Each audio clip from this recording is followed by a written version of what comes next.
नमस्कार, मी शुभांगी गुलाखे. मी तुम्हाला सोयाबीन चिलीची कृती बनवायला शिकवते आहे. आपण सोयाबीन घेतल्या 200 ग्रॅम, ते बॉईल केलेलं आहे. त्याच्यातलं पाणी काढून टाकलं आहे. त्याच्यात मी दही दही अर्धा वाटी दही घातलं आहे. त्याच्यात आलं लसूण पेस्ट घातली आहे. त्याच्यात शेजवान सॉस घातलेला आहे आणि ते मॅरिनेट करून 10 मिनटं ठेवलेलं आहे. आणि आता मी त्याच्यात अरारोट घातलेला आहे. तुम्ही बघू शकता अरारोट आणि हे मॅरिनेट छान झालं आहे. आता मी हे फ्राय करून घेणार आहे. आता एक एक करून आपण फ्राय करून घ्यायचे आहे. हे जेवढे जमेल तेवढे. हे मॅरिनेट करून ठेवलेले होते मी 10 मिनटं. आणि आता अतिशय सुंदर असं याचा कलर आला की आपण हे फ्राय करून घेऊ, काढून घेऊ फ्राय करून. तुम्ही बघू शकता अतिशय सुंदर कलर येणार आहे याचा. बाकीचे साहित्य मी तोपर्यंत तुम्हाला सांगते. एक कांदा चिरून घेतलेला आहे, शेजवान सॉस घेतला आहे आणि आपल्याला थोडा लसूण घेतलेला आहे. एक 7 ते 8 पाकळ्या लसूण आणि रेड चिली सॉस घेतलेला आहे. तुम्ही बघू शकता अतिशय सुंदर असा कलर येतो याला. अतिशय सुंदर असा कलर येतोय. तुम्ही बघू शकता अतिशय सुंदर आहे. बघा तर दिसतंय. आता हे सगळे असे फ्राय करून घ्यायचे. फ्राय करून झाल्यावर मग मी पुढची कृती तुम्हाला सांगते आहे. मी तुम्हाला साहित्य कळलं आहे. एक कांदा चिरलेला आहे, 7-8 पाकळ्या लसूण घेतला आहे, शेजवान सॉस घेतला आहे, रेड चिली सॉस घेतला आहे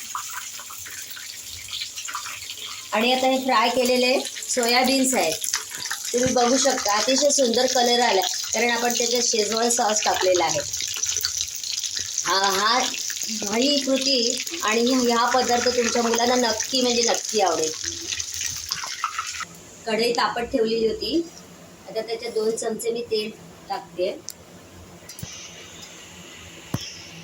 याला जरा तेल जास्तच लागतं.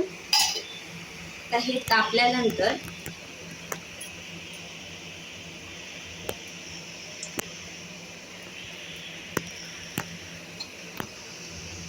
तेल तापलेलं आहे. हे बघा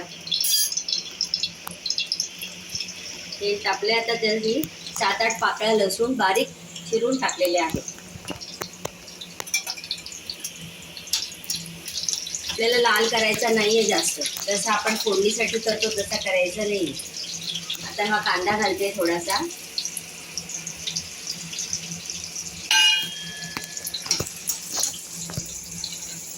थोडा फ्राय करून घेतला.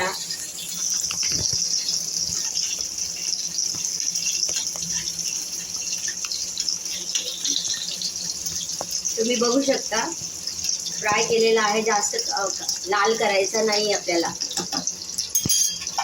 आता त्याच्यात शेजवान सॉस, अर्धा चमचा Schezwan sauce, red chilli sauce,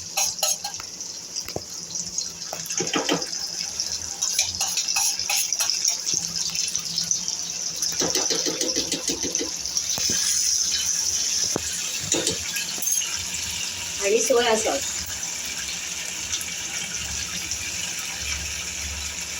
तुम्ही बघू शकता. फक्त ते सांभाळून करा, हातावर त्याचे शिंतोडे उडतात.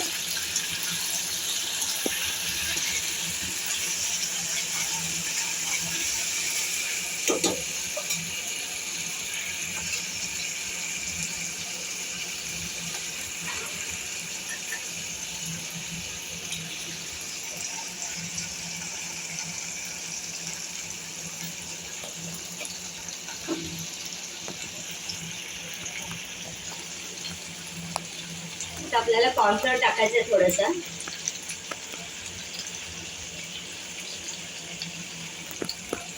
पूर्णपणे डायल्यूट करून आपल्याला कॉर्नफ्लोअर टाकायचं आहे.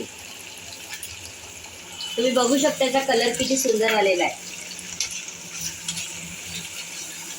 आणि ज्याला जास्त ग्रेव्ही हवी असेल त्याने आणखीन थोडं पाणी घालायचं त्याच्यात आणि थोडं चवीपुरतं आपल्याला मीठ घालायचं आहे.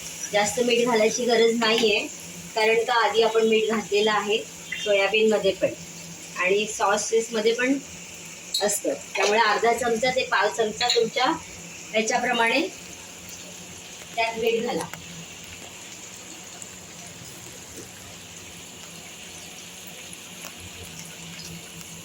माझ्या नातवाला थोडी ग्रेव्ही आवडते म्हणून मी ग्रेव्ही बनवते. बघा तुम्ही बघू शकता किती सुंदर झालेला आहे त्याचा कलर. आता हे सगळे जे आपण फ्राय केलेले होते सोयाबीन्स त्याच्यात टाकायचे. बघू शकताय तुम्ही.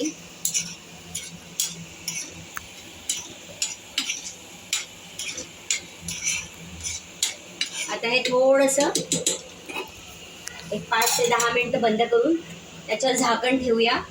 माझी रेसिपी आवडली असेल तर लाईक करा, सबस्क्राईब करा. धन्यवाद.